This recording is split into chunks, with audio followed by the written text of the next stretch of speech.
안녕하십니까. 계속해서 경남 뉴스입니다. 대설주의보가 내려졌던 산청과 함양, 거창과 합천은 밤사이 눈으로 뒤덮였고 경남 곳곳에도 눈발이 흩날렸습니다. 강추위도 이어졌는데요.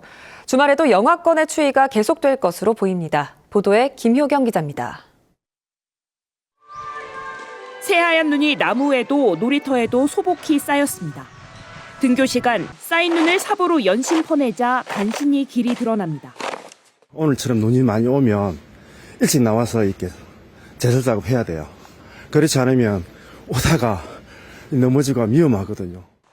밤사이 내린 한방눈에 걸음마다 발자국이 남겨집니다. 시민들은 눈과 추위에 대비해 장갑과 목도리, 우산도 챙겼습니다.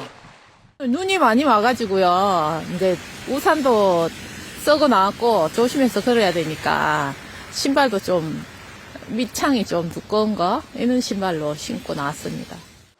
오전 한때 창원과 김해 도심에서도 순간적으로 눈 앞을 가릴 만큼 굵은 눈이 내렸습니다. 눈을 반긴 시민들은 눈길 사고가 걱정이기도 합니다. 너무 예쁘게 와서 사실 저는 너무 좋거든요. 가족들하고 막 통화하고 그랬어요. 도로가 미끄러울까 봐 사실 걱정이 좀 많이 되기는 하는 것 같아요. 적설량은 합천 가야산 15cm, 지리산 14cm, 거창 북상 10cm 등으로 이번 겨울 가장 많이 내렸습니다.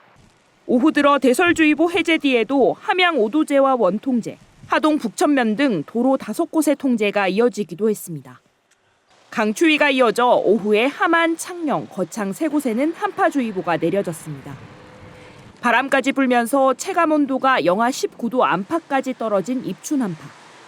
이번 한파는 주말 동안 계속되고 다음 주부터 평년 기온을 되찾을 것으로 예보됐습니다. KBS 뉴스 김효경입니다. 천연기 통영시장이 오늘 공직선거법 위반 사건 항소심 재판에서 시장직을 유지할 수 있는 벌금 90만 원을 선고받았습니다. 부산고법 창원재판부는 원심의 선고형이 무겁거나 가볍게 보이지 않는다며 검찰과 천 시장 측의 항소를 기각한 이유를 밝혔습니다. 천 시장은 판결 직후 시민들에게 심려를 끼쳐 죄송하다고 밝혔습니다.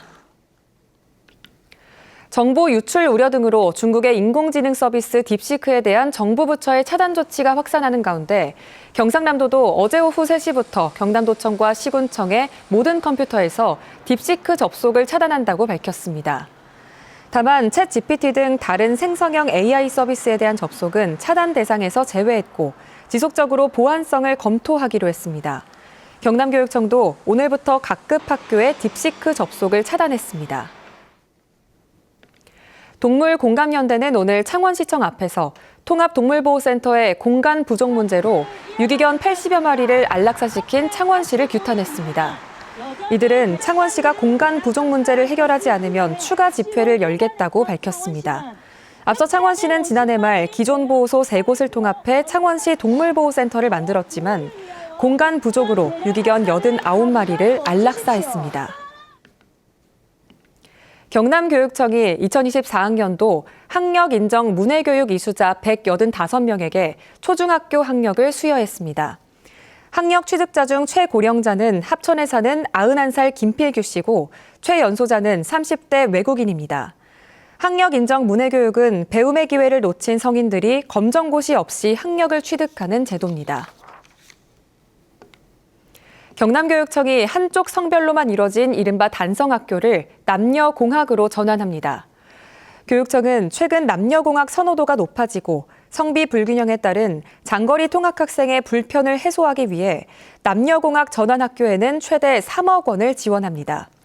경남의 단성학교 비율은 중학교 29%, 고등학교 34%입니다.